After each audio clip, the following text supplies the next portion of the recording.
श्यामांगी शशिशेखरं त्रिनयनं वेदै करैर्बिभ्रतीं पाशखेट मथकुशं धृतमसिं नासाय भक्तिद्वेषं रत्नालंकार प्राणौ उज्ज्वल तनुं भस्मकिरीटितं शुभं मातंगी मनसा स्मरामि सदा सर्वार्थ सिद्धं प्रदम। नमस्कार दोस्तों, आप सभी को स्वागत है हमारे यूट्यूब चैनल पावरफुल हिंदू धर्म में।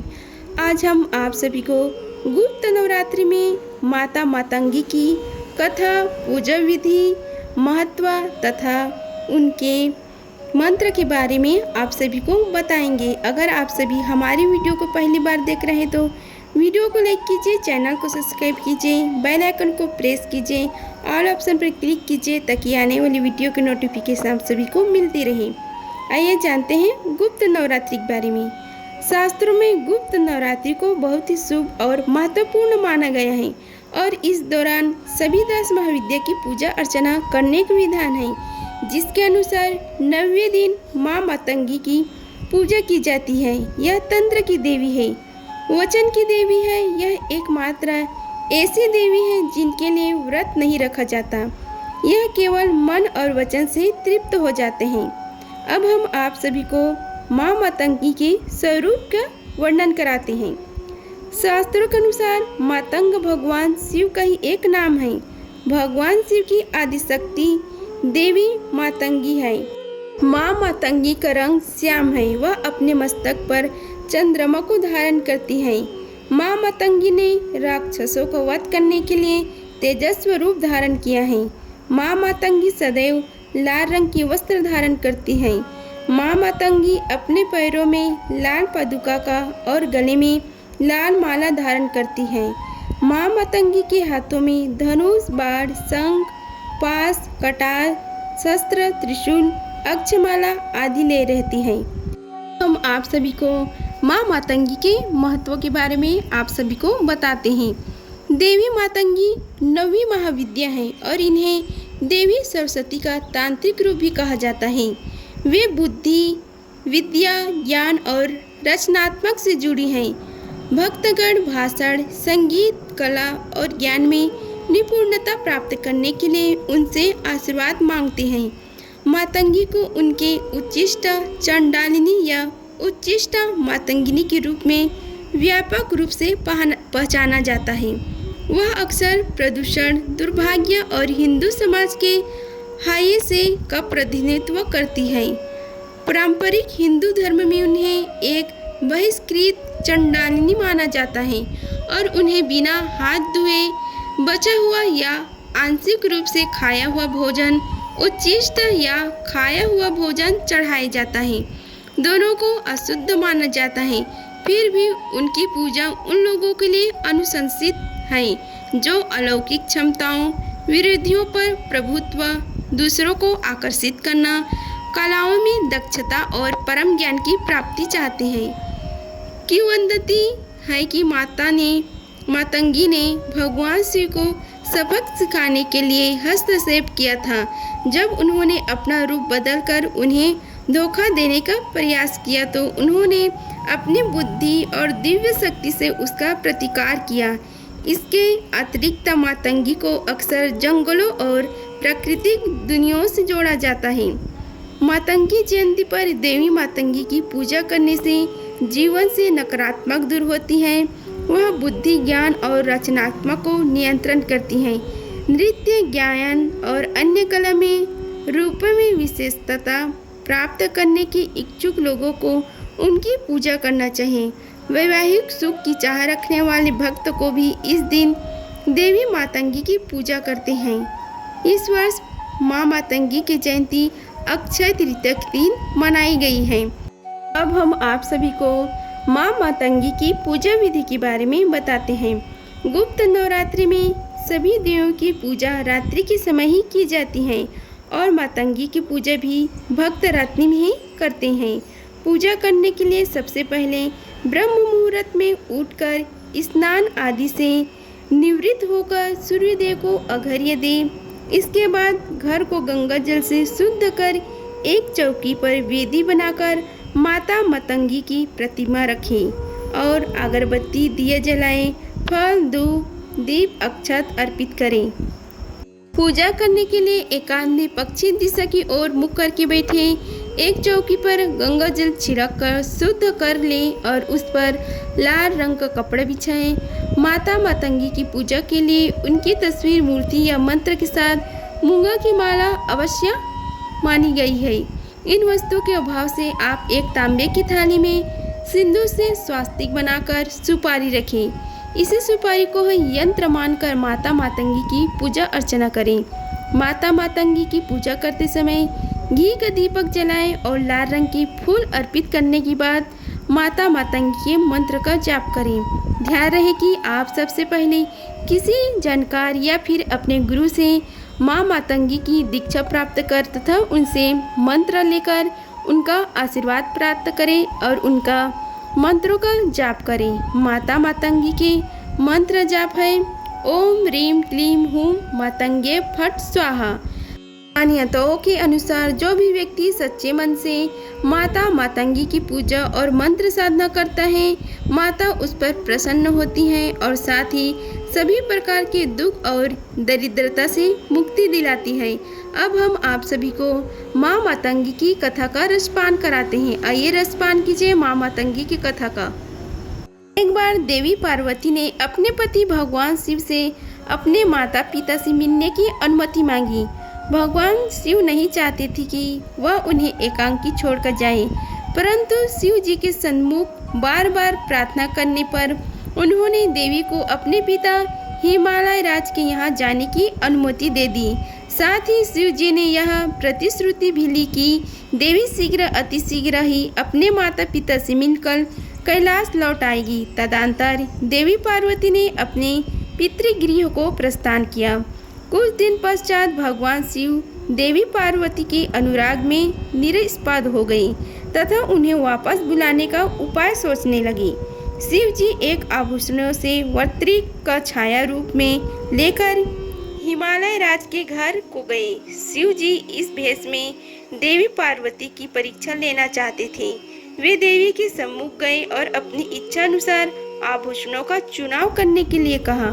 पार्वती जी ने जब कुछ अलंकारों का चुनाव कर लिया, तब शिव जी ने उन प्रसाधनों के मूल्य के उपलक्ष्य में देवी से प्रणय निवेदन कर दिया। देवी पार्वती अत्यंत क्रोधित हो गई, परंतु अपनी अलौकिक योग माया शक्ति से उन्होंने अपने स्वामी को पहचान लिया। तदंतर देवी ने वार्तिक स्वरूप लिए अवघड़ दानी भगवान शिव से कुछ दिन उपरांत आने के लिए कहा। कुछ समय विधि के पश्चात जगदम्बा पार्वती स्वयं भेष बदलकर अरुण वस्त्र धारण कर श्याम वर्ण तथा कांतिमय काया से युक्त अपने पति शिव जी के सम्मुख प्रकट हुई। भगवान शिव ने देवी से उनका परिचय पूछा। देवी ने उत्तर दिया कि वह एक चंडाल की कन्या है तथा तपस्या करने आई है। भगवान आशुतोष ने देवी को तत्क्षण पहचान लिया तथा मनोहर पूर्वक कहते हुए कि समस्त जगत के तपस्वियों को तपस्या का फल प्रदान करने वाले तो वे ही हैं। जैसे ही उन्होंने देवी को प्रबोधन किया, शक्ति स्वरूपा की लीला से देवादिदेव महादेव का चंडाल रूप में अवतरण हो गया और इस प्रकार श्री मातंगेश्वर और श्री मातंगेश्वरी का युगल विग्रह अवतरित हुआ। तत्पश्चात देवी ने भगवान से वर देने का आग्रह किया तथा शिव जी ने उन्हें इसी चंडालिनी रूप में अव्यवस्थित होने का आशीर्वाद प्रदान किया तथा कई अलौकिक शक्तियाँ प्रदान की। देवी पार्वती ने चंडालिनी स्वरूप में भगवान शिव को आकर्षित किया था, इसलिए उन्होंने इसी स्वरूप में रहने का प्रण लिया। उन्हें उच्चिष्ट मातंगी भी कहा गया है, अर्थात वह देवी जो अपवित्र को पवित्र बना देती है। अब हम माँ की शक्ति संगम तंत्र के अनुसार माँ मातंगी की कथा के बारे में जानते हैं। एक बार भगवान विष्णु और देवी लक्ष्मी भगवान शिव तथा सती से मिलने हेतु कैलाश पर्वत पर गए। भगवान विष्णु अपने साथ कुछ भोजन सामग्री आदि ले गए तथा महादेव को भेंट की। शिव तथा देवी माता पार्वती ने उपहार स्वरूप प्राप्त हुई वस्तुओं को ग्रहण किया। किंतु भोजन का किंचित भाग नीचे धरती पर गिर गया। परिणाम स्वरूप उन गिरे हुए भोजन के भागों से एक श्याम वर्ण वाली देवी ने जन्म लिया, जो मातंगी नाम से विख्यात हुई। देवी का प्रादुर्भाव उच्छिष्ट भोजन से हुआ, इसलिए देवी का संबंध उच्छिष्ट भोजन सामग्री से है तथा इन्हीं उच्छिष्ट वस्तुओं से देवी की आराधना होती है। मातंग कुल नंदिनी है माँ मातंगी। मातंग कुल नीलिया, मातंग कुल मंडना, मातंग कन्या मातंगिनी, मातंग कुल मंजरी। प्राण तोषनी ग्रंथ तथा ब्रह्ममाल में इन्हें मातंग मुनि की कन्या बताया गया है। अथ मातंगिनी वक्षे कुरभूत भयंकरीं पूरा कदम्ब विपिने नाना वृक्ष समकुले वस्यार्थ सर्वभूतानां मातंगो नमनो मुनिः। सात्वस्त सहस्राणि तपो आत्पयात् सततं तत्र तेज समुत्पन्नं सुंदरी नेत्रता शुभे तेजो राशि भूतत्र स्वयं श्री कालिका कंबिका श्यामलं रूपनाथस्य राजमातंगनी भवेत्। अर्थात ब्रह्ममाल तंत्र के अनुसार पूरा काल में मातंग मुनि ने नाना वृक्षों से परिपूर्ण कदम वन में सभी जीवों को वश में करने के लिए भगवती त्रिपुरा की प्रसन्नता हेतु दीर्घकालीन कठोर तपस्या की थी। तपस्या के प्रभाव से देवी के नेत्रों से दिव्य तेज पुंज निकला। त्रिपुरा के नेत्रों से उत्पन्न तेज ने एक श्यामल नारी विग्रह का रूप धारण कर लिया और इन्हें ही राजमातंगिनी के नाम से जाना जाता है। अब हम माता देवी की मातंगिनी के जनक ऋषि मातंग और मातंग के कुल के बारे में आप सभी को बताते हैं। आंध्र प्रदेश में मातंगों को मंदिगा कहते हैं। मातंग नाग वंश से संबंधित है, जो उत्तर भारत का एक प्राचीन वंश था। वंश जैन और बौद्ध धर्मों का निष्ठावान अनुयायी था। यक्ष समृद्धि के जैन देवता और बौद्ध धर्म में बोधिसत्व भी मातंग ही है। रामायण के अनुसार हनुमान, बाली, सुग्रीव, जावंत भी मातंग थे और किष्किंधा में ऋष्यमुख पर्वत पर जाम्बुनी निवास करते थे, जिन्हें ऋषि मातंग कहा जाता था। सबरी के गुरु थे। मध्य गांव ने संगीत और नृत्य में बहुत योगदान दिया। बृहदेशी भारतीय शास्त्रीय संगीत पर आधारित एक शास्त्रीय गद्य 6वीं से 8वीं शताब्दी के बीच है, जिसकी रचना मातंग मुनि ने ही की थी। भारतीय शास्त्रीय संगीत के जनक मातंग मुनि ने बृहदेशी में कहा है कि स्वर के बिना गीत नहीं है, स्वर के बिना कोई राग नहीं, स्वर के बिना कोई नृत्य नहीं है। भगवान ब्रह्म स्वर के ही स्वरूप है, भगवान जनार्दन भी स्वर के ही स्वरूप है। सर्वोच्च परशक्ति स्वर का ही स्वरूप है और महान भगवान महेश्वर स्वर का ही स्वरूप है। इसलिए यह संपूर्ण जगत अपनी प्रकृति में स्वरमयी है। हम आप सभी को त्रिपुरा, काली और मातंगी के बारे में बताते हैं। श्री राज मातंगी के जन्म कथा से यह आशय होता है कि त्रिपुरा कालिका का ही मातंगी का स्वरूप एक ही है। इनका मंत्र भी अति विशिष्ट है, जिसमें माया, सरस्वती, लक्ष्मी, त्रिपुर सुंदरी और काली के बीच मंत्रों का विशिष्ट संयोग है, जिससे मातंगी की मुख्यता के साथ इन सभी शक्तियों की शक्ति भी सम्मिलित होती है। इस प्रकार इनमें संपूर्ण ब्रह्मांड की शक्ति का समावेश है, जिससे यह विद्या सब कुछ प्रदान करने में सक्षम है। रत्नेश्वरी महाविद्या, माता मरकट श्यामा, मातंगी, मधुशालिनी, क्रियात, कटाक्ष, कल्याणी, कदम्ब वनवासिनी। अगम ग्रंथों में श्री मातंगी को रत्नेश्वरी विद्या भी कहा जाता है, क्योंकि इनकी साधना से सकल अभिलाषाएं त्वरित गति से पूर्ण हो जाती है। श्री मातंगी जी श्री विद्या कुल में रातंबा तथा श्री दुर्गा साधना में पंचरत्नेश्वरी विद्या के रूप में पूजी जाती है। देवी मातंगी सम्मुखी उच्चिष्ट चंडालिनी है। नाथ पंच रात्र के 12वें अध्याय में कैलाशपति भगवान शिव को चंडाल तथा देवी शिवा को ही उच्चिष्ट चंडालिनी कहा गया है। देवी का संबंध मृत शरीर तथा शमशान भूमि से भी है। मातंगी का यह एक अत्यंत प्रचंड तांत्रिक स्वरूप है। इसमें देवी मातंगी का अति सुंदर सुविकसित वक्ष युक्त 16 वर्षीय के रूप में वर्णन किया है।